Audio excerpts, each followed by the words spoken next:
start over. What's going on, Rio Grande City? Welcome to episode 74, season 5 of Talking Throws podcast. I'm Coach Jason. And I'm Coach Janelle. And we are throws coaches with the track club, the Throwing Factory. And we're also happily married and just infatuated love with each other. So,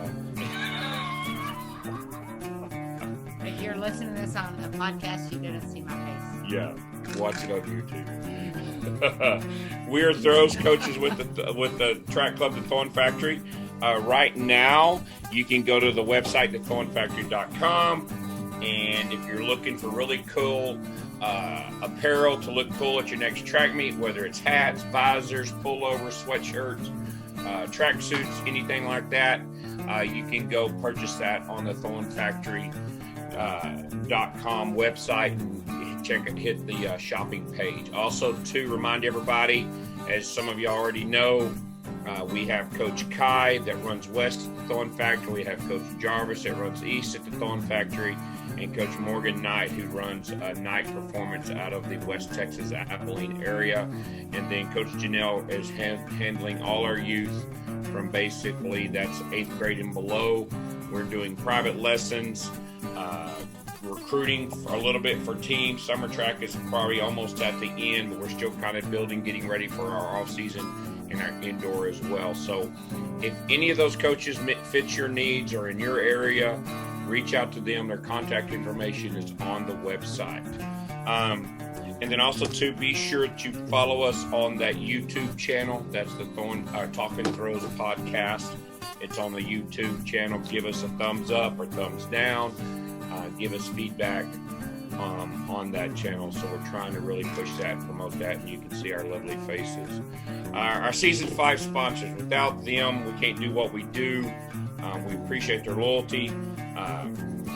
Number one, leading off, is Texas Track and Field Coaches Association, Stuart Cantor. We appreciate everything he does for track and field in the state of Texas. That website is ttfca.org, ttfca.org. If you want to know anything going on in track and field in the state of Texas, that's a website to go to, and Stuart Cantor is the guy that heads that site. So, also, fourthrows.com, quality implements priced right. Go to fourthrows.com. Be sure, guys, to use Talking Throws 10 to get 10% off. That's going to handle your shipping, discounts on a large purchase. The cool thing about if you go to fourthrows.com right now, they have new Discus, whether it's ATE or Fiber Sports. They have brand new shot puts, indoor shot puts, training tools, whether it's a weight training tool, a hammer training tool, anything you need in the throwing realm, you can find that at fourthrows.com. Their implements, their quality, their price, it's discount pricing. They're not trying to, ramp up the price to become millionaires off what they're selling. That's not their family, and they'll do right by you. Trust me on that. Porta-Circle. Use Talking Throws 10 to get 10% off. When the summer heat's out here, indoors might be a situation. Sometimes in the state of Texas, we have some bad weather. We have to go indoors to a gym, to a school hallway, underneath a stadium. What better training tool to use and then a Porta-Circle and a shot put or a discus or hammer size, and you can just throw that down and get all the reps that you need. If you're in the greater Austin area, Ready Up Athletic Development, ran by Zach Phillips. His cell phone is 512-507-8347. That website is readyupad.com. You can follow Zach on Ready Up on Instagram and in Facebook. If you're looking for team consulting, individual Olympic lifting, team circuit training, kind of a HIT program or anything like that, Zach Phillips is the guy, and that business is Ready Up Athletic Development.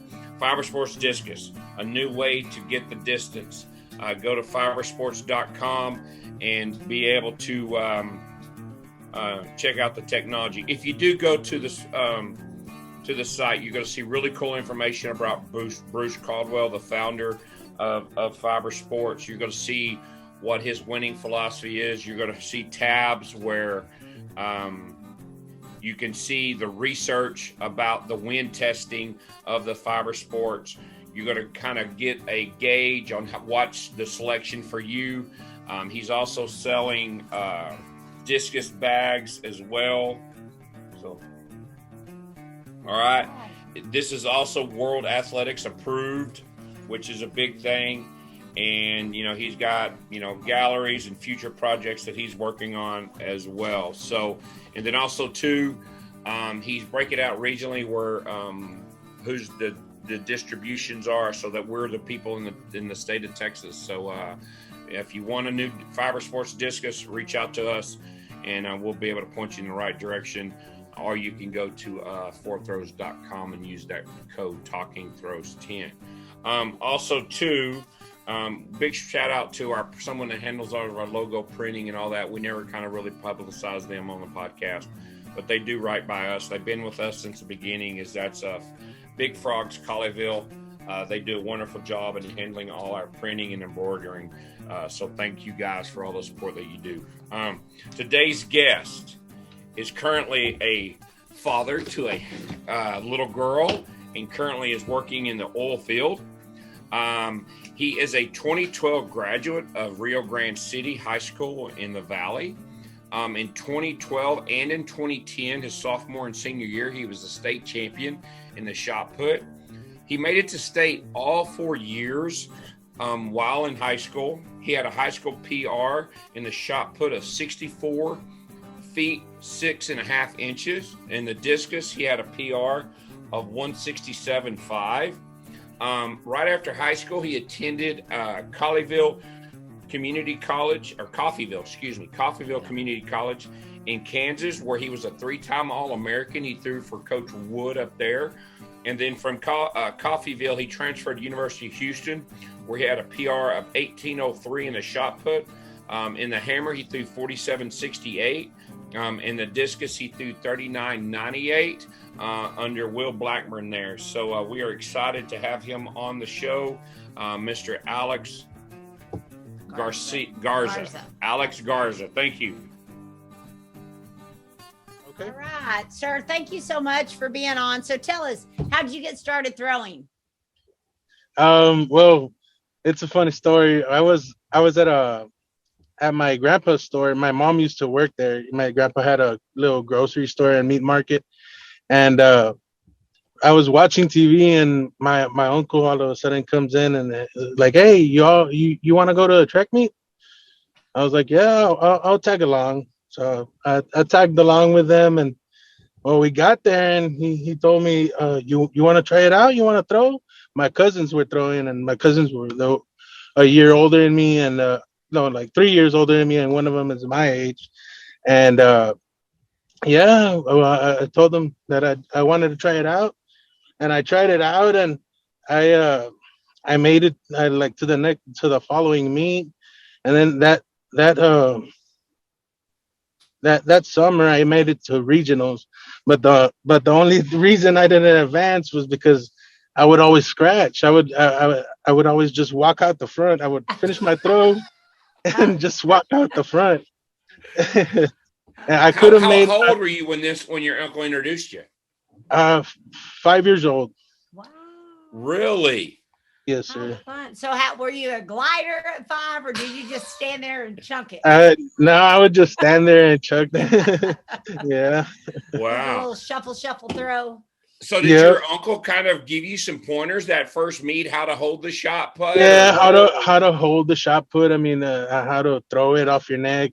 I mean, Yeah, I would play baseball, so I would try to throw it like a baseball, and he would tell me, no, put it on your neck, and I would just I did pretty good for my first time. And yeah, so did you beat your cousins that day?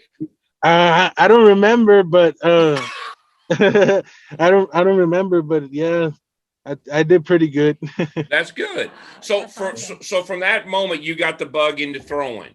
So, Mm-hmm.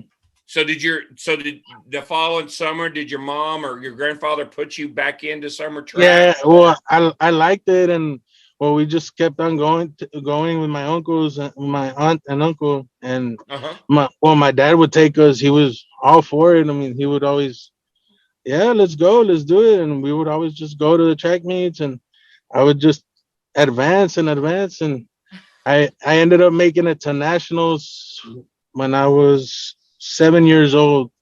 Oh, Was really? my first time making it to nationals in Knoxville, Tennessee, in AAU. Yeah. Wow. Now, what was that experience like? Oh, I didn't even want to go in the stadium. I was crying because it was one of them meets that the athletes are the only ones allowed down there, Yeah. and I was 6 years old. I'm 7 years old. I was scared. I didn't know what to do. I was just crying, and I remember this official. She just came up to me and she started talking to me, and it's gonna be all right. It's gonna be all right, and well, yeah, she ended up taking me to the ring and started warming up, and I I, I think I ended up like sixth that time, sixth place at Wow. nationals. Now, I have to ask, were you a big boy early? Were you a big boy at age Yeah, 5, 6, or I, 7? yes, I've always been a big boy. So you weren't going to go out there and run the 100 or the hurdles or anything Oh like no, that. That's not neither did nothing he, like so that. it's okay. Yeah. Now, I'm curious. At that age, you have a lot of kids that do turbo javelin and stuff. At that age, did they try to push that on you as well? I like javelin. Like I would shag the javelins from the meets, and I would try to throw the javelin, but I never had the opportunity till when I went to Europe when I was in eighth grade, I believe it. Yes, summer of my eighth grade year, going into eighth grade. Um, I was invited to a traveling team called South Texas Dynamites, Yeah. and yeah, we went to Estonia and Finland, and they put me in shot, and all the throws, shot, jab, and hammer. Hammer, I would practice it. I practiced it a week before I left to Europe, and javelin, I never touched javelin until I got there. Oh, wow. So, okay, so walk us through a little bit about this club because, being a middle schooler and all of a sudden, you're having to get passports and, travel to a different country and stuff. That had to kind of be a really cool experience, but at the same time, kind of oh my gosh, what's going on here experience as well. Yeah, I mean, well, that summer I got invited, and then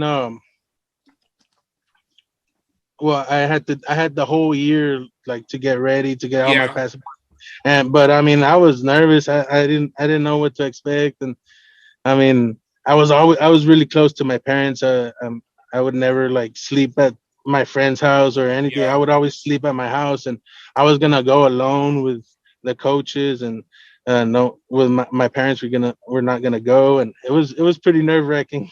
Who were your coaches? Coach Riley, she is the last time I heard she was in Kingsville, and her husband Robert. I don't remember their last names, but Robert was a trainer over at Kingsville. Oh, really? Yes, sir. Now that it was just a traveling club that they tried to you Yeah, know it was just that one year. Well, I was in it that one year, and then after that, I never heard about it. But yeah, Coach Riley, she was from Estonia, I believe, and she had family over there. And well, they were the ones that helped us get everything, like hotels, the flights, and everything.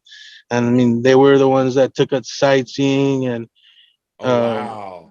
we had a little camp. We had a camp for about a week before we competed with throwers from over there. I mean, it was a fun experience. We would stretch out before we start throwing. We would stretch out, and we would have to count it in Estonian. So with them, and so I learned the numbers from 1 to 10. I forgot already, but I remember. Oh, wow. But So yeah, we would stretch out and count it in their language, and then we had like a little dance where all the teams got together, and it was like a little suck hop. We had a little dance at the gym. It Oh, was it was wow. fun. Yeah, it was fun. It was a good experience. so was it just throwers or were there sprinters and jumpers and all that or No, who all everybody. It was a track team. It was Oh, the full team. sprinters Okay. run. Oh, Yeah. wow. Okay. That Okay. is So how awesome. many people kind of was on the team and how many people went to Estonia? Um, You can just guesstimate. We were like about, I want to say a total like 15, Oh I believe. wow. Yeah, So how yeah. how many weeks did y'all stay over there, and how many meets did y'all do? We did 2 meets over there, and we were about 2 weeks. That's awesome. Wow. We flew from here, from Houston. We flew from Houston to Germany, and then to Germany from Finland. And we did a week there in Finland, a little camp practice, and then competition. And then we went to Estonia. We actually went to Estonia on boat. Um, and it was a 2 hour cruise ride Wow. So to Estonia. that had to really give you the bug for throwing at that time, Oh because yeah, definitely, yeah. you were like you could consider you were a world class athlete. Yeah. Kind of, yes, sir. Wow. That's pretty cool. Is there anything you took away? Is it like, did you watch your competitors throw and maybe hone in your glide or a technical, you know, pickup that you have? I mean, I've always wanted to spin, and just going over there and seeing like older guys spin, Yeah. and yeah, and I've always wanted to learn how to spin right, because I would spin South African, but inside the ring. Yeah. I would never face back, and that was I think that's what I caught on. After that, that's when I turned to the back and started coming out the back of the ring. Really? Oh. Really? Yeah. So that's kind of where you started learning rotational shot put. Oh well, I had always, since 8 years old, I would do South African at the from the back of the Really? ring. Yeah. Now, was that something your uncles introduced you in? He introduced me to Brian O'Field's cassette. Oh, did And he really? Oh, that's awesome. Yeah. We haven't yeah, heard that in a while. Yo, well, that's and good. And it that's was a how I Brian started. Oakfield with the short shorts. Yeah. Yeah, with a broom behind your neck, and I would Yes. just spin around and spin around. That's all I would do. I would go. My mom always tells me. I remember. She says, I remember you would just go inside, put in the tape in the VCR, and you were just sitting there looking at it, and then I would look at it for 30 minutes, and then go outside, go throw for 30 minutes. She would tell me, "You're gonna get hurt." No, man, no, I'm not gonna get hurt. I was always tell her, no, no. But I always wanted to spin. That was my one thing that I always wanted to do. Wow. Did you That's did you awesome. play other sports in junior high as a youth, or did you just stick to throwing? No, junior high, I played football. I played basketball and baseball. Oh, did you really? Okay. I played a Okay. lot of Rounded. baseball. Now, did you? What I'm guessing too. Also, too, there was an introduction to discus as well as a junior high, right? Yeah, yes. I threw discus as well. Oh, now did you do discus when you went on the trip to Europe and stuff to Estonia? Yes, yes. I threw. Well, and I threw And okay. all four throws, Oh, four you throw did. events. Oh, Yes. okay. And I forgot about that. So, how did you? How was that one hammer meet? Oh, I actually ended up in sixth place. Ah, did you Wow. just Yeah, One wide with and turn. yeah, yep. Just wind and turn, just wind and throw. I wouldn't turn. yeah. Wow. You were, Mm. man, you were very blessed to be at such a young age to be exposed to those four implements and to be Yes, able to travel with like that. That's an unbelievable experience. yes, sir. It was surreal. I mean, it was a totally different experience. Like from it was different from summer track. I mean, it was another experience, and I always remember it. I mean, I have pictures. I always go back and look at them, and I'm like, Yeah, damn. I mean, Yeah. it seems like it was a couple of years ago. for sure. Now, so do you remember any of your marks? And the reason I bring that up is how I actually became aware of you. Is looking just in my research and stuff. I was told that you threw over 60 feet or close to 60 feet as an eighth grade with the 4K or something like that. Can you elaborate on that? I think I did hit. It was like 59.8 59 was, 8. yes, was my furthest throw with a middle school shot put. Well, 4K, right? Yeah, 4K. Yeah. How in the hell did you do Yeah, that? Yeah, the coach, my middle school coach, he would just let me coach the other guys, and you got it, man. He would just leave me there, and I would coach them, and I would throw too. I mean, that's the way I just got better and better at my rotation. Just keep on rotating. I would go to the track on the line of the track. I would just keep on doing turns, and Really? yes, sir. So at that young of age, you had that much discipline to go do drills, and it was all coming from that Brian Oldfield video then. Yes, and when once I got a little older, we started going with Coach Howe. I don't know if you heard. Well, you probably heard of him from Steven. Um, Yeah. yeah, we would go to his camps, and we would just get stuff off of him. My dad would record when we were at the camps. My dad would record, and I would just go back and just go look at video. Wow. So that's at that awesome. early of age in the 8th grade, did they implement, the 12-pound shot put? Were they already trying to introduce you to the 1.6? Because, dude, if you're throwing almost 66 with a 4K, you would have to think that you're easily 50 feet with that 12-pound. Yeah. Did they? No, I never got the 12 pound till my freshman year, till I got to high school. Really? Okay. Yeah. Did they make you throw any lighter shot puts? Did you play for the Yeah, six? it was a 6 pound. We would when at that age, I remember I would throw the 6 pound a lot in practice. Oh, We work on more on speed and just technical stuff, and then we'll get a couple of throws with the actual 4K. With the 4K? Mhm. Wow. Wow. I'm sure you had aspirations at that early age to possibly make the Olympics. Were you aware of the Michael Carters of the world, and Oh I guess yeah, at that time the Ryan Krausers and all the big names in the world of throwing? yeah, definitely. I mean, and then well, I would research them and look through their footage, and um, like Ryan Krauser. I mean, he was a big guy, and then I got to throw against him I believe it was freshman year. So I mean, at Texas Relays, it was, yeah, and I mean, it was just intimidating. I mean, and he's a big just guy.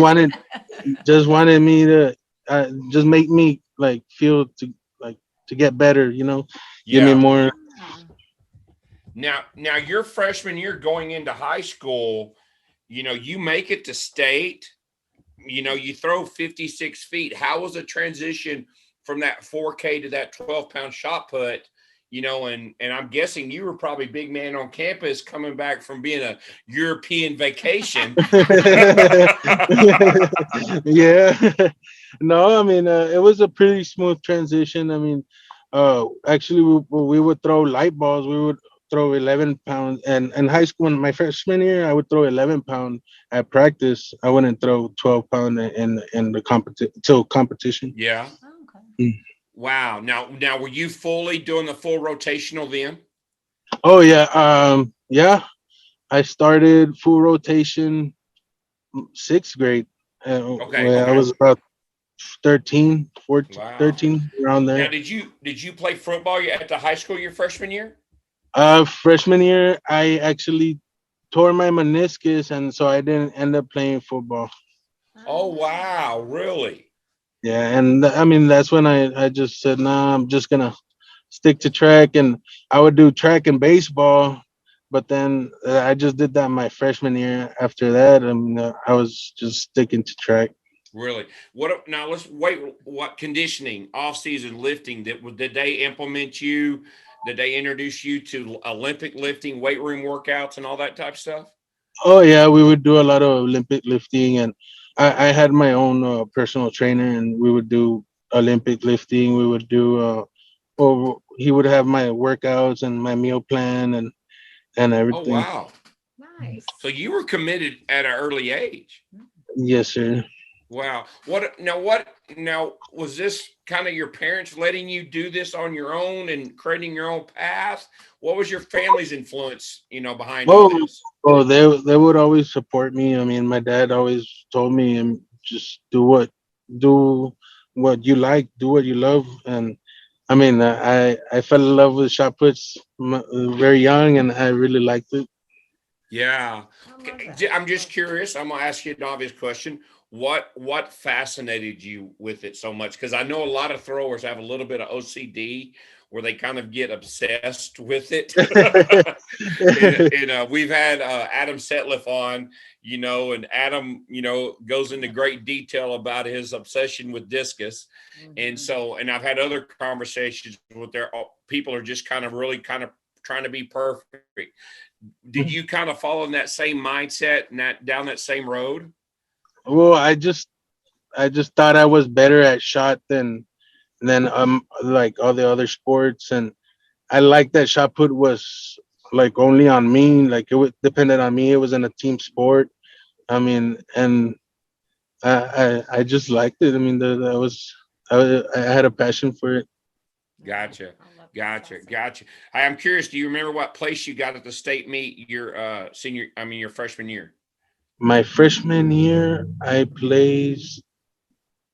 I don't think I made it. I made it to finals. Okay. Well, I think you got sixth Huh. Or your oh yeah, freshman oh year. yeah, yes. Actually, I think that I got six. Yeah. I don't remember. I know.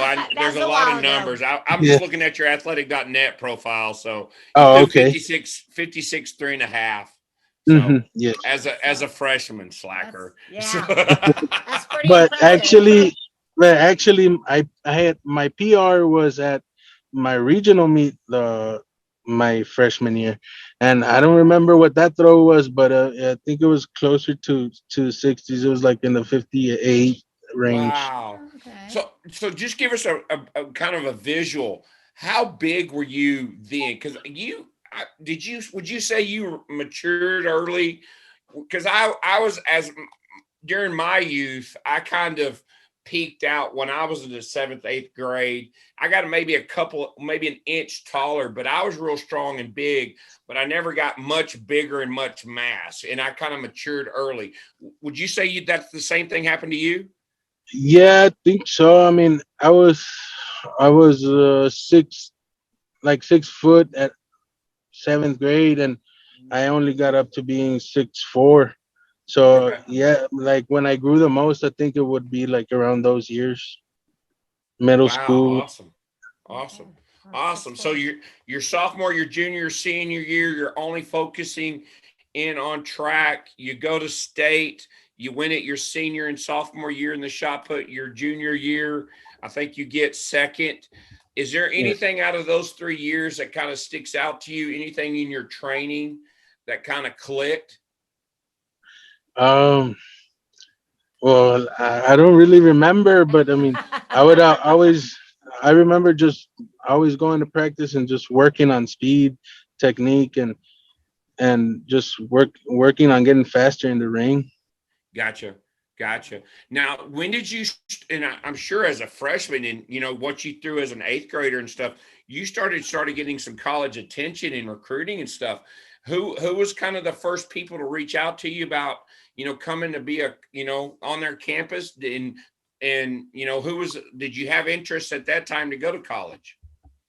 Yes, I had interest, but I wasn't really. I didn't know, and I didn't um like I was getting off letters and stuff, but I would it wouldn't interest me at the time, like I wasn't um like I would get excited, yeah, that I would get letters, but Yeah. I wouldn't reach back out to them or anything. I would just as a matter of fact, I still have them. I still have a lot of letters there. I saved them. Oh, wow. Oh, nice. Do Wow. you remember who any of them were from that you're like, wow, uh, I can't believe I got this letter from the school? I would just get random letters. Yeah. Florida, I remember the Florida Gators.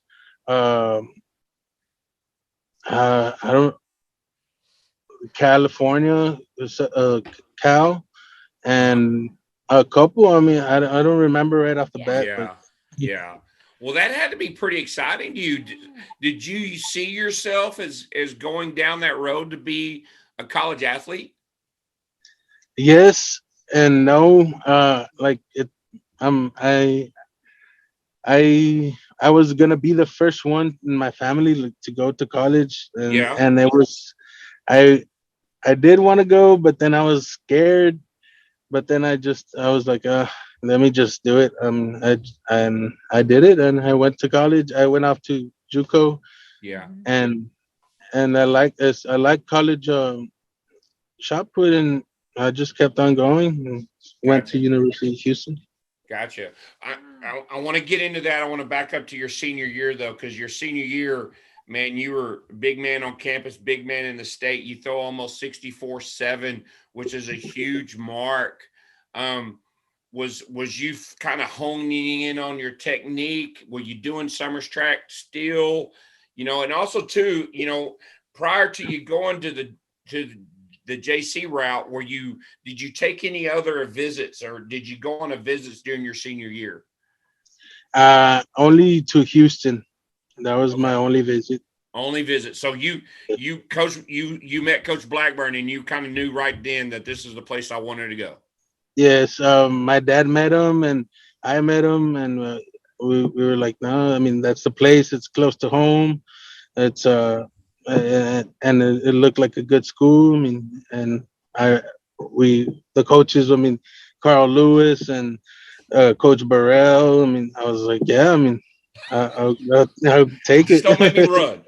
Yeah, I don't like running, and running doesn't like me. And running doesn't like me. That's a good That's a one. great I like point. that. What was your first impression of Coach Blackburn? Because I know Coach Blackburn pretty well, and he's a straight shooter. And if you saw him in a building, you wouldn't think, oh, is he a world class throws coach? Yeah. No.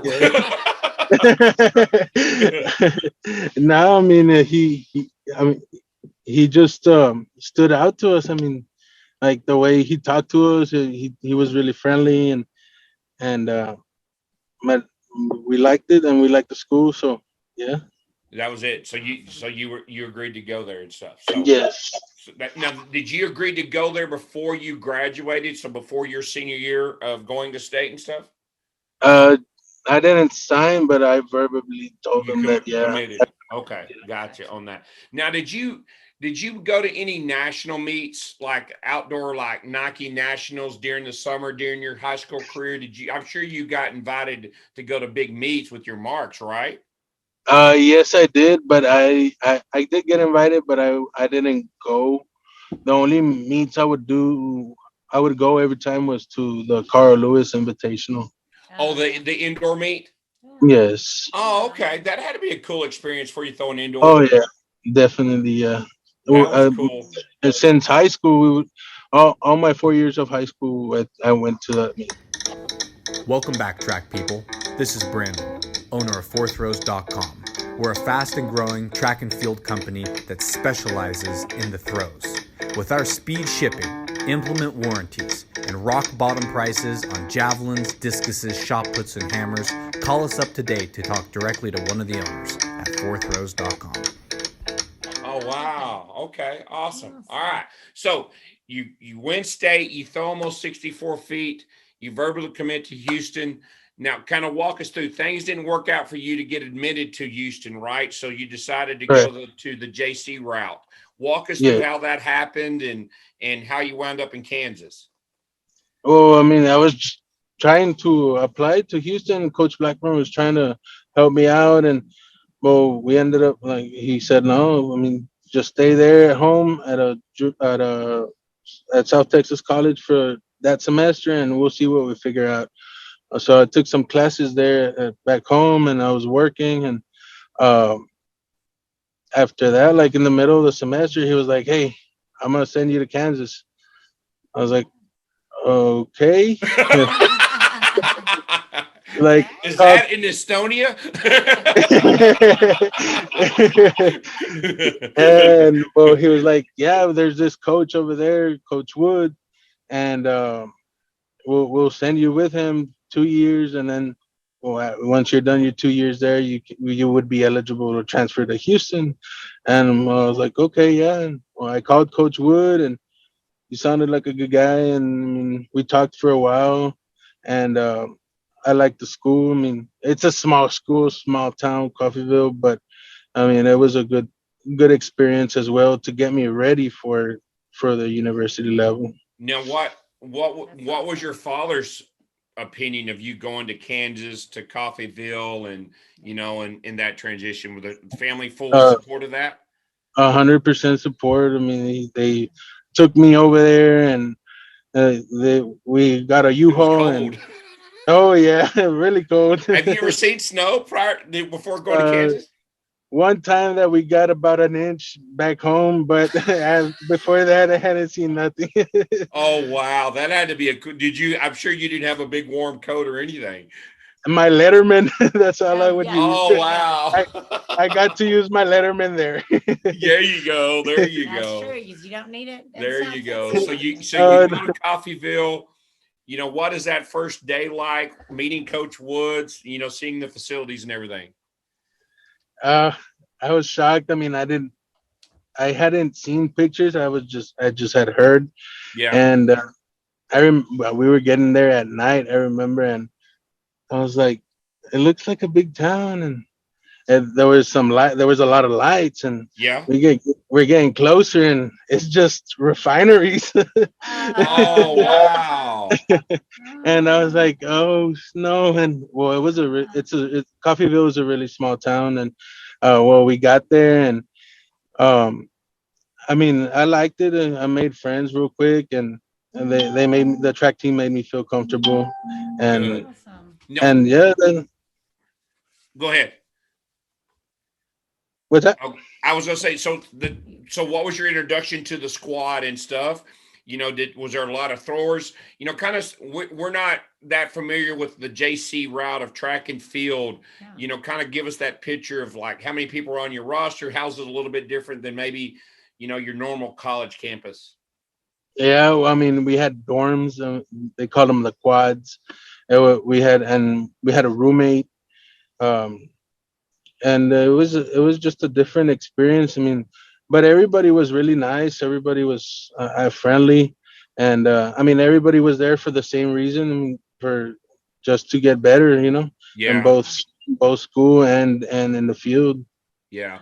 Now that was your first time away from mom and dad and away from your coaches, in Rio Grande High and all that. What was that a different, was that a growing up experience for you?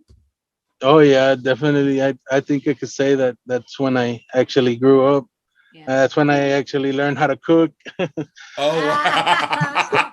Is that the first time you had to wash clothes and everything? Yeah. I would call my mom, hey mom, how can I make some rice? And she would be there, and she would be on the phone telling me, and I would be cooking the rice. Oh, wow. Wow. So what was kind of the normal week up there? Because you did I think you did hammer up there as well as discus, Yes. Did you, and that's probably a little bit different than what you were used to in high school. Kind of walk us through that practice regimen and kind of what Coach Wood was kind of implementing with you. Well, Coach Wood was really like, just concentrate on what you're better at. I mean, mine was shot. So I would say like 3 days of shot, and then I would try to go discus and hammer the other 2 days. I really liked hammer, and I would try to get a good practice with it. I would stay after practice and practice hammer. Yeah. So your javelin career, just a few times in Estonia, and that was it. No javelin. Yes, I figured it. I figured jav wasn't for me in Europe. Yeah, that's it. Just leave it there. Leave it to Europeans. Yep. Especially in Finland. So what was it? What was the going to junior college? What were you? Because you had to get your associate's degree and graduate. So sure. What did you get it in? How was the class set up and everything for you?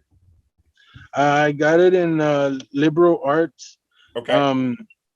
Yeah, and I mean, I had a full schedule. I had to wake up in the morning, go to class, and then from class, I had a little time for lunch, and after my last class, I would go straight to the quad, change, and go to practice. And we would go to practice. We would actually we all would get in a van, and we would go to practice it was about 5 miles from the school. We would drive over. Coach Wood would drive us over there, and we would throw over there, and then we would drive to the sports complex where we would lift, and and then by then it was already night, so we would just go back to bed. So Day. just You were calling mom to cook the rice. yeah, yep. Full day. So you were 3-time All-American at your time at Coffeyville, and you had some pretty big marks. Is there one meet that kind of stands out to you, or your experience being a college athlete, that maybe that first meet? The one that really stands out to me was indoor in New York at the what's that indoor stadium? Oh, New York. The refinery, not the refinery, the Ocean Complex or whatever that indoor, like in Long Island. yeah, somewhere. Yeah, Yeah. and it was just a total different experience. And we actually went on a bus from Kansas to New York, and Oh my that gosh, was that's a long trip. oh yeah. Wow. From a boy from the Kansas. valley. Oh wow. How Yeah. long of a bus ride was that? I don't remember. I mean, it was a good Day, 16 right? hours, Yeah. 17 around there. Oh, wow. Mhm. So Yeah. first time in New York City, I'm guessing. First time going through Chicago, Yeah. Philadelphia, maybe. Mhm. Yes, sir. Wow, that had to be an unbelievable experience, and you get to experience that with your your college teammates. Yeah. Oh yeah, it was just a really good experience, and just like the environment of actually uh like being in the indoor meet, and just like the crowd just looking at you, and Oh wow. uh yeah, under that pressure, I feel I throw a little better. Yeah, Oh I wow, like that. wow. That's good. Well, yeah. Now I'm sure, but your experience in high school at the state meet and Texas relays and some of that stuff kind of maybe prepared you for those big meets, right? Oh yeah, definitely. Yes, sir. Yeah. Okay. Cool. Cool. So you get your associate's degree. You had a question? No, go ahead. You I had was you following get along. your associate's degree in liberal arts. Now, during your time up there, are you still communicating with Coach Blackburn? And are you communicating, letting him know you're on the path to graduate so you can get back to University of Houston? Yeah. Well, I don't think I had actually communicated with him Okay. till like I was about to graduate again. But he knew. I mean, he knew that I was on the right track. That I Okay. was with Coach Woods, and Coach Wood would communicate with him though. Gotcha. That's awesome. Gotcha. Gotcha. Mm. Got into summer in between your freshman and sophomore year. Did you come home or did you stay up there? Oh no, I went back home You did. for the Okay. summer. Yeah, I had Gotcha. a summer job. I was a lifeguard. Oh wow! There you go. Awesome. And then mom had to help you learn how to cook more before you went back, Yeah. right? Yeah. There you go. I There missed you that go. Mexican food. There you go. For sure. So you graduate December, I believe. January comes around, you enroll at U of H. I'm sure at that time you were just overly ecstatic and just also kind of maybe relieved that things worked out the way they did, right? Yeah, I mean, I graduated December of 2015, I believe it is, Uh-huh. Mhm. and from Coffeyville. And then, well, Coach Blackburn told me, well, I'm not gonna be able to get you back into school till the fall. So I was like, oh, Okay. okay, okay, that's fine. I'll go back home and I'll look for a job for the meanwhile.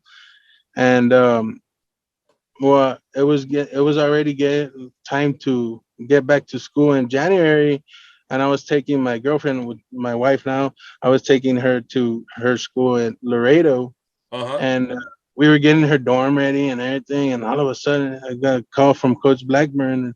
He's like, "Hey, do you want to come to school now?" I was like, "Yeah." I was like, he's like, "Okay, you have to be for orientation tomorrow morning here." Oh, wow. Oh wow. Are you serious, Alex? Yeah, and well, I had to drive from Laredo, drive back south Yeah. to Rio Grande City, and then get all my stuff. I didn't even have I had nothing, so Yeah. I had just grab what I could get, bed sheets, clothes, and Yeah. small Head to stuff like Houston. that, and pack up. And I left to Houston, drove all night to Houston, got there, got to orientation at 8 a.m. and I was falling. I remember I was going through the orientation. I was just falling asleep and falling asleep, and it was about, well, we went through different stations. Like we would go to admissions and like Yeah. and then we finished and we were watching like a video or something. I was just falling asleep, and all of a sudden I get a text from Blackburn. He was like, "Hey, meet me outside," and he picked me up. I remember, and he took me to the field house, and we started going through the locker, gave me my locker and stuff like that.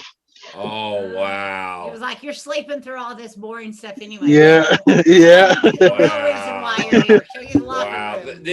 That had to be a real surreal moment for you to Oh yeah. you know, also too, just the trust and the faith that you had in him is something I'm sure that y'all have a strong relationship today, because a lot of coaches wouldn't honor that agreement in the bond that they set to maybe a high school senior 2 years prior. You know what I'm saying? Yes, sir. Yeah. Yeah. I mean, he was always giving me advice. He was always there for me, and he was a great coach. Yeah, for sure. For sure. He So is a great coach. what was it like that first practice being at the University of Houston, you know, being a college athlete at a big time school with a big time thrower? That had to be excited. A lot different than Coffeyville. Yeah. Oh yeah, definitely. Coffeyville. I mean, we would just help out each other throw, and I mean, Coach Wood would tell us, yeah, like, uh, do this. I mean, turn your right foot a little bit harder, or drive out the back. You're sweeping or whatever. But I mean, Coach Blackburn, after every throw, he would tell us something. Like he would tell us what we were doing wrong, and uh, I feel that got my technique a lot better. Is that the first time you had somebody really kind of break down your technique, maybe kind of a biomechanic approach? Yeah, yeah, like going into video and like actually pinpointing stuff, and that was the first time I ever had that. Yeah, and you were like, well, I threw one of the farthest throws with a 4K ever when I was in the 8th grade. I know what I'm doing. For sure, for sure. So your first meet, one of your best throws, you hit the Baylor Invitational. You throw 1781 meters. You know, that had to be cool coming back to the state of Texas and getting to throw, you know, at some of the big time universities back home, you know, in your state, right? Yes, definitely. I mean, it was just, I mean, I remember the one thing I remember from that meet from Baylor was when we were throwing discus, they had a little cart, the like RC cart, and they would take the discus, and it was Yeah, the little it was remote really control fun. thing, they put the discus in. Yeah. Yes, that's the coolest thing ever. That's what I remember from Baylor. All right, enough said with Baylor in Waco and stuff. So yeah, so you I think you make it to conference that your first year at Houston, don't you? Yes, sir. Yeah. Do you remember what that experience was like? And you know, now you're kind of big time and competing against some really good, you know, throwers. You know, maybe in junior college you'd walk in as a best thrower. Now you kind of walk in and you're just one of really many throwers. Oh yeah, I mean, just to see other people, I mean, throw like more than me. I mean, it was just really uh, good to have people better than me, so I can actually push myself a little bit harder. Yeah. Now I'm curious. We didn't talk about this earlier. Was it a transition for you from the 12-pound to that 16-pound ball? Well, in high school, my senior year, I had started messing with with a 16-pound ball, and I mean, it was a little harder than the transition from the 4K to the 12, but I got the hang of it. I mean, Yeah, it was for a sure. bigger ball. I couldn't get the grip of it, but it took me a while to get the hang of it. Yeah. What about transition to that bigger disc, that 2K disc for that 1.6? I never liked disc, and for that one reason, I just don't I couldn't make the transition from the middle school disc to the high school disc, and after that I sucked. So I was like, nah, I'm not gonna. No, Yeah. come on. No, you didn't suck, dude. Okay, I want all right. 2 questions. First question: do you remember your PR in high school with the 1.6 discus. in the discus? In the discus, I believe it was 157, 158. 167.5. So Yeah, 167.5. Actually, your sophomore year. So yeah, my sophomore year. Yeah, pretty with a impressive. good wind. With a good read. Even though you didn't like it, That's that all. was That's good. that's what I liked about the discus. I knew how to mess with the wind. So Yeah, there there you you go. go. Well, that's all. Y'all valley throwers down there. That's all y'all brag about is the wind and the hell. I see all these kids come out with all these huge marks, and they're throwing 170 in January, and I'm like, what's going on down there? yeah. So yeah, That's it's the wind just you know, right. it's more than Yeah. just Steven Signs down there. Let me tell you Oh that. yeah. So, all right. Then the second question: Discus PR at University of Houston. You remember that? 140, 140, 150. One actually, and what we see is 131.2, which Oh, okay. yeah, might The have. hammer was one. Now your hammer was Oh. 156.5. Yeah, yeah. That's I was Yeah, thinking of for that. sure. Were you a two or three turner by then? I was 3 turning. Two, 3 turning. With your size and mass, dude, I'm sure you could have been a hell of a hammer thrower. Yeah, I mean, I since I touched the hammer when I went to Europe, I always liked it. But I mean, I was always better at shot, so I would always concentrate more on shot. Gotcha. Everybody has that one implement that they like a lot. Yeah. Yeah, for sure. That they spend a lot of time working on. Yeah. So going into all right, so you're there, you get accepted to University of Houston. The summer comes around. Are you prepping for a big senior year? What's going on in your life at that time? Well, yeah, I mean, Oh yeah. Did we lose you? We lost you? hello? Yeah, we can hear you. Okay, yeah, I can hear you now. There you go. Okay, what was the question? I was saying your senior year, walk us through that senior year. What was the preparation like, getting ready for your senior year of University of Houston? I mean, I was just working on speed. I mean, that was my main thing. Main goal was to get faster at the back of the ring and get faster at getting to the power position. And I mean, that was my main goal. And just I would lean a lot to the side when I would get to power. I would lean to forward. Yeah. I remember Coach Blackburn always telling me to fix that. And well, I think that was the hardest thing I had to fix, but I did end up fixing it. Yeah, and you wound up going 57.9. As your best throw. Would you remember that throw? 57.9. Yeah, I don't really. What meet was it? No, excuse me. I'm sorry. That was indoor. Outdoor 59.2. I'm sorry. Oh, that was at Mount Sac, I think.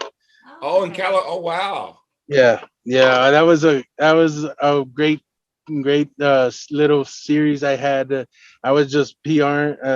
I would throw and PR, and I had another throw and I would PR, and then that last throw was the 59. And I remember Coach Blackburn jumping high.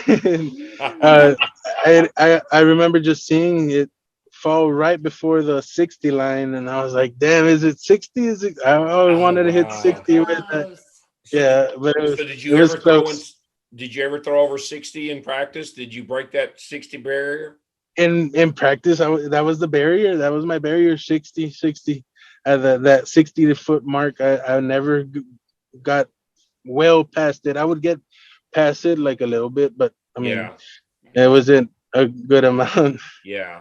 Well, did you qualify for like the NCAA prelims and all that stuff to go to nationals?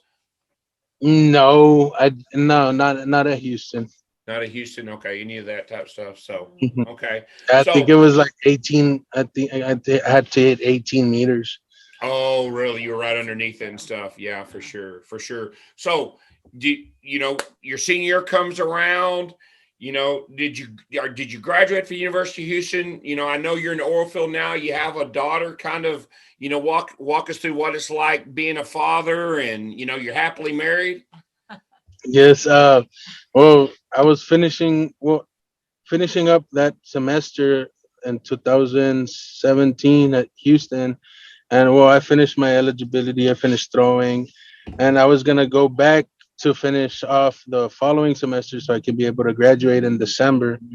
And that's when me and my wife found out we were gonna have a daughter. So I just decided to leave school for a little bit. I went to work as labor in the pipeline and in the oil field. And um, after that, I started looking at the safety guys, and I was like, damn, I would like to be one of them. So I went to take some safety classes, and I started looking for a job and wasn't able to find one until I got with this company I'm at, and they got me. And right now I want to go back to school for a bachelor's in occupational safety in the oil and gas industry.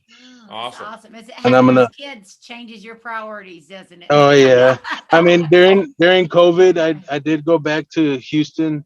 I was doing online classes because I did want to finish my degree there. And well, then my major was going to be sociology at Houston. Oh, wow. And I started looking to the safety stuff, and I saw that Houston didn't have any programs or anything. It only had like construction management or something like that, and that was gonna set me way behind, and I was gonna have to go another 3 years. And I looked into other safety programs, and I found this one at Columbia Southern University. Okay. And yeah, I'm gonna start actually this summer. Awesome. Good. How is your daughter now? She is 4 years old now. She's really big. She's a big girl. All right, so she's a year away from when you started. So next summer, are we gonna be out there coaching her? Oh yeah. My uncle for her first birthday got her a 2-pound shot put. Did he really? Yeah. Awesome. Yeah. And I got her throwing it last year. We threw it a little bit, like a couple weeks when I would go back home, but we need to start getting back to it this year again. That is awesome. Write her name down and look her up in a few years. Yeah, for sure, Definitely. man. A couple kind of follow-up questions to kind of close this thing out. When's the last time you talked to Coach Blackburn, and do y'all still keep in touch? I mean, Facebook, we always comments and stuff like that. But the last time I actually had a phone call from him, I would say about a year ago when I was doing taking the classes and stuff. Gotcha. What about Coach Wood? Do you hear from Coach Wood any? You still keep in touch with him? Not much as well. Just Facebook, just social media. Gotcha. I mean, I keep up with the updates from there, from Coffeyville and U of H. Gotcha. When's the last time you threw a shot put, man? It's been a while. So did you? My leading down. Did you still have that niche that you feel like you had something left in the tank after you left U of H to kind of go out and kind of pick it up? Yeah, when I left U of H, I was like, I'll go work for a little bit and try to get back into it, but I just never had the time. I would like to try it out again. Sometimes I just go back and look at video, and I'm like, damn, I miss it. I miss it. Yeah. I want to do it again. So if you see me in one of them Masters meets, hey, Alex, I can hook you up with that. I know some people. We can definitely take care of you. Some Masters. Definitely, yeah. for sure, do all that type of stuff. And I'm kind of curious, and one thing I'm excited I want to hear your answer on this, is the Valley's really known for producing great throwers.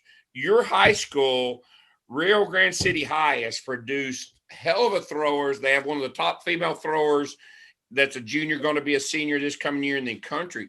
What is it about this town that produces great throwers? Because there's been a lot, dude. There is a lot. We're not talking 5 or 6. Yeah. There's a big pool of about 20 or more. Yeah, Serena actually coached her 1 year. She was about 9 years old, I believe, and Oh wow. well, I would coach her like to spin and stuff, and then Yeah. she would go to Coach Howe as well, and I think Coach Howe has a lot to do with that. Really? Yes, Yeah. sir. Now is he just one of those community guys that everybody kind of just goes to help out throwing? Yeah, I mean, yeah, he has a ring there at his house, and Oh, everybody I didn't just know that. goes there and practice there. It's like a little community hangout. Yeah, kind There of. you go. Yeah. Well, That's awesome. I'm sure if you go in your halls at the high school there's a long list of the who's of throwing, right? Oh yeah, I mean, well, first one that got started off was Steven, and then me, and in the men's it was just after me. There hasn't been no one, but I mean, after going 7 years to state, our high school, Rio Grande City High School, going 7 years to state, and the shot put. So Yeah, for sure. For sure. That's awesome. I'm kind of curious. Would there be any advice Father Alex now give young thrower Alex advice? uh, It's a good I question, mean, huh? yeah, really good question. I mean, just my thing was pay more attention in school. I was always distracted. I would always get distracted with whatever. I mean, I would be reading and just get distracted with something else and my phone. And I've never put 100% to school, and Gotcha. that's what and that's why I want to go back and prove to myself that I could do it. Oh, Dude, that's awesome. I love that. And you can. you can, and Yeah. I'm sure you will. The same focus that you had out there doing those lines and those drills and watching that Brian Oldfield videos, man, you can definitely do that. I'm curious. And then my follow-up question to your answer is, what advice would you give throwers now coming out, who might not, in the same situation you have, might get distracted, might have, tough situations at home, and kind of looking for their niche at life. Is there any advice that you'd maybe give them? I mean, just stick to school and stick to throwing. I mean, it's a cool sport, and I mean, uh, if you love the sport, why not put all the 100% to it? And well, if you want to compete in college, well, you need to do good in school, and I that's what I tell everybody, my little cousins, and I mean, man, just pay attention in school. Because out of high school, I was the same way, um, and I just tell them, man, just hit the books.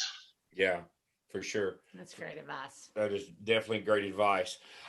Dude, what a great inspiration you are, man. I am so honored to have you on. What a great story you are. So y'all need to stop throwing far down in there in the wind and shit, making us look bad. So for sure, dude, for sure. Yeah, yeah, So they got man, a lot hey, of go throwers back to coming out. yeah, go back to school, finish up, man. Finish up Yes, sir. and do what you have to do, man. I grew up with a welder. My grandfather welded his entire life from the time he was 18 and, cut iron in the oil field until the day he passed away. So I totally understand the life that you're doing. And he did it, Oh yeah. uneducated to, put clothes and food on for my back so I could have a career, and, get me to where I was. So do what you're doing, man. Do what you're doing. Awesome. Will I'll do. ask how your parents, are they just as proud and can be of you for sticking to everything in college and then now raising a daughter and still, or the now, and your mom's still not having to help you cook, right? Your wife has that taken care of. Maybe. Nah, I cook most of the time. Oh, there you go. I'm the cook. There you go. So have we expanded beyond rice? Oh yeah, I can do it. Okay. I can cook anything. Good. I'm awesome. kind of curious. I'm curious. Do you still follow throwing now and keeping up with what's going on with like Ryan breaking the world's record and Valerie Almond doing what she did? Do you still keep up with current stuff? Not lately, but I've been like high school, Serena. I've been seeing her, and I've been just seeing what they've been doing down in the valley. That's Oh pretty much yeah. it. Not in the professional level. Yeah, gotcha. And dude, and that's one thing that's really happening is you threw some hell of bombs at, your senior year, but there was 3 kids at 6A this year that were 63 got third place, and second and third were 66, 68. Oh wow! In Yeah. 6A, yeah. And on the girls' side in 5A, 2 of my girls were down there competing against Serena. And one of them got fourth, and Serena got fifth, and the other one got sixth. And the sixth place girl, my girl, was 43.8, 43.9. And the girl from Laredo won it at 48. And dude, and so the marks are getting huge. The girls, the kids are starting to focus on throwing and training. And, I say that because, you kind of paved the way, whether you know it or not. You kind of pay the way of what it takes to be successful high school thrower, to be able to get you into those colleges and all that type stuff too. So, we appreciate that. And, the kids are following suit definitely in y'all's paths. Yeah. Yes, sir. And I'm happy for that. And I mean, it's good to hear that the Valley's getting a lot more good throwers. Oh yeah. Better marks. Yeah. Oh yeah, there's a kid that's a junior. I don't know if he's in San Antonio, but I think he works with Steven, and that little sucker's at 67 feet. And he's talented, and he's just a junior. I think he goes to San Antonio East Side, I believe. Oh, okay. I believe so. But yeah, there's some talented coming out of the Valley and stuff. So we see it year round. So the kids, and we're taking 5 kids up to nationals this week in Oregon. And in the country right now, in the discus, there's 16 kids. I shit you not, 16 kids over 200 feet with the 1.6. Damn. Yes. That's a long way. Yeah, tell me about it. And what's really cool about that is they're from spread out all over, man. They're in Montana, Rhode Island, Washington, Florida. The marks and what these kids are putting up is just tremendous. Yeah, I mean, that's good. That's good to hear. Yeah, the sport's growing. Even in the girls' side, the best discus mark in the entire country is a girl out of Flowerman Marcus at 185. She's just a junior. 185. Yes, 185 for a girl. High school. Yeah. There's a junior in Giddings, and she's a little fireball, and she's 51 feet already. And the marks and what the sport is just growing, and these kids are gravitating towards it, man. So it's been tremendous. So, dude, when you're ready to put the whistle back around your neck and get on the throwing shoes, man, get down there and get to work, dude, because I'm sure there's talented kids. Oh yeah, I mean that's my goal later on. Once I start start getting, and I want to grow my family a little bit more, and I want to go back home and stay there, and get a coaching job. Good. Try to get a coaching job in the high school or something, because good for you, man. I miss it. I'm sure, for sure. And this probably just gotten it all back up. I know. Oh yeah. And man, it's like me too. I threw and was pretty successful. I don't want to say I wasn't successful in high school, but I threw and had a passion for it, and then God brought me back around to what we do now at the age of 45. And I never thought that I would be doing what I do now, and being invested like we are is what we do. And I never would have thought in my 20s or my 30s I'd be doing this. And now we are a full-born podcast, lifting team, throwing club, lessons, this whole everything, the whole 9 yards. Oh yeah. And I want to learn some hammer because Yeah. you talked about masters throwing. We know the Texas Throwers Club, there's a masters group that throws out of Lockhart, and we take our kids down there some.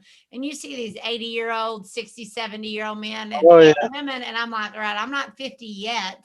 I never threw the hammer or anything, but I'm like, I want to throw the shot put. I want to learn the hammer because they just have fun. Yeah. And then they're like national champions in it at their age. And seriously, if that's a path you want to go down, because I'm sure you're late 20s, early 30s. 28. 28. Oh yeah, you're young, dude. You can go out now. There's a lot of little masters meets for your age and go compete, and it's a really cool. These guys break out the shoes and go throw and stuff. So. I would definitely need to look for a meet and bring the shoes back out. There you go. Have you ever heard of the throw-in pentathlon where they throw the super heavyweights? Like they throw 100-pound. Yeah, it's like a weight. Swing it between your legs. It's like a weight. It's like the weight in the same hinge and handle as a weight, but it's a 100-pound kind of colander almost. Yeah. And then they have one that's 200, and then one that's 300. And you'll throw all three. You'll throw all three, and then they'll take the total of the distance and add them up, and the winner of all three, has the furthest distance. And you throw it like you rotate? Okay, exactly. So some people in the world can rotate the 100-pound. There's one person in the world that can rotate the 200-pound. The 300-pound, everybody throws between their legs. Like the old school, you're standing on the toe board and you do the underhand like that. They throw it like that for the 300 pound. You have all these guys that are 30, 40, 50 years old that are out there doing it, man. And these guys were college throwers just like yourself. Some of them went to JCs. Some of them just threw in high school and still had a passion for it. And they picked it up later in life. Yeah. So. I would definitely look into that. When you get bored, Google ultra pentathlon. Yeah, ultra. And I'll text you. Something. I'll text you Texas Throwers Club, their website, and all that information and stuff is on there. So, dude, Alex, brother, God bless you. Go be the best father you could be. Go get that degree, man. We love you having on. Yes, sir. Man, what you did as a youth is amazing. You're legendary to Valley for what you did as a youth. Hold your head up high, and we'll talk to you soon, brother, okay? Sure will. Thank you. I really appreciate it. Thank you. Thank you. Bye. Bye. We would like to thank Alex Garza for being on. Just what a great story. I love the fact that he had early success as a youth, and just sometimes – you just pick something up and it's just kind of meant to be. Some people do that with golf at an early age. Some people do it with tennis at an early age. And he found his niche with throwing and, especially the shot put. And, till this day, I promise you, he still has that deep driving passion and love for shot put. He got a little sidetracked, when everybody becomes a father and, you got to provide for your family and stuff and do what it takes. And he's definitely doing that. And, the coaches that he had to help him get through the past that he's had. And I really admire Coach Blackburn and being a person of his word. He didn't have to have any obligation to him 2 years down the road, but also to have the audacity to call him up and say, hey, you need to be at orientation tomorrow. Sorry. I love the fact that, I don't know if most of us realize you can throw at a junior college. Yeah. Like they have, I want to go D1. I want to do this. Well, let's say you're not the best student. He talked about not focusing in school, but you have that passion. Go somewhere where you can throw or whatever it is. Get your focus back on school where it needs to be, and then he goes to the University of Houston. Whatever path he took to get there, he was still a Division I college athlete. He just had to go a different route to get there. So don't write it off because you don't get accepted into the Baylor's or the Stanford's or whatever they have. And that's a great point. And also too, in real world perspective, the shot put rings at Rio Grande City High, the shot put rings at Coffeyville Junior College, the shot put fields at University of Houston, the shot puts, they weigh the same. Yeah. And that's the cool thing about throwing, is it is the same, and you can find a ring anywhere. And really it's just about the individual and what they want to make out of throwing, regardless of where you're at. And that's a cool thing that I love about throwing, because you don't have to be the 5-star athlete and be on rivals.com. You can be down there just training and doing line drills from a video that somebody introduced you to, and to go from there. But what you do have to have that he did was that discipline and dedication. Yeah, for sure. That's what you have to have, is that discipline, drive, and dedication to get better, and then go whatever route you can. For sure. But if you don't have that, if you just sit around and say, I want to be better, and you never actually do anything, that's not For gonna sure. happen. You For gotta sure. turn on the old field VCR, DVD. No, what a DVD, sorry, VHS. Yes. Or the You Al young Pure people box. don't know what a VHS is, Yeah. but they do exist. So All right. good. All right. Thank our sponsors again. TTFCA, Texas Track and Field Coaches Association. We talk about them all the time. Great stuff if you're looking about anything about track in the state of Texas. Fourthrows.com. Make sure you use the code TalkingThrows10 to get 10% off of any implements you're looking to buy. We got some really good training discs from Fourth Throws. So lots of things out there if you're looking to start throwing. Porta Circle, go to porta-circle.com. Use that code TalkingThrows10. It's hot. It's hot in a lot of the world, a lot of the country right now. So get you a Porta Circle and you can do lots of throwing indoors. I'm sure your parents will love that. At least do some reps indoors. If you're in Austin, Ready Up Athletic Development, readyupad.com. Go check them out. Follow him on Instagram. He is always posting some really beneficial videos and information with what his kids are doing lifting wise and just getting stronger. Hello, Talking Throws Texas podcasters. I'm Bruce Caldwell. I'm here today to introduce the Fiber Sport Discus. Yes, many of you thought I only made great vaulting poles. I have been bringing quality discuses to the throwers' hands for over 40 years. First as Cantabrian USA representative, then for the past 10 years as the Nelco discus distributor. I introduced the yellow plated discus for the plastic's best durability. If your Fiber Sport discus breaks, we replace it. Our studies have reached into the science of using a wind tunnel and adding microchips to the discus to find the spin, the gravity, the flight stability of the discus. We have found it's not about rim weight anymore. It's more about creating a balanced stability to allow the discus to fly and surf the wind. Our new Fiber Sport discus is made to be selected to fit your needs, no matter the weather, no matter the conditions. Check out our discus selection guide at fibersportdiscus.com and find a dealer in your area that sells our fine products. Thank you, Jason and Janelle, for allowing me to talk with your listeners on Talk and Throws Texas Style. And then go to thethrowingfactory.com. We've got great things out there, whether you're looking to buy some stuff or you're looking for lessons. Just had, what are you laughing No, don't buy some stuff. Buy a pair at? of. Oh. It's stuff. I was about to talk, or if you need some lessons from the coach whose little kids today won some, this will be out after, but won some gold medals in that 9-year-old shot put, 10-year-old shot, 9-year-old shot put. Yeah. So My anyway, do wife, the some world's lessons. greatest 10 and under shot put coach. Yes. She is a day woman of elementary school. There we go. You gotta start somewhere. Oh, yes. And you can buy stuff because there's lots of stuff to buy. Yes. And then also, too, if you have any questions for me about lifting, Olympic lifting, whether it's just developing a program, whether it's actually doing some Olympic lifting, you can contact me at liftingdfw.com, Human Performance, where we basically take a 2-star and turn them into a 4-star. You can go to liftingdfw.com to get information for myself. Also, guys, remind everybody, follow that YouTube. Please follow that YouTube.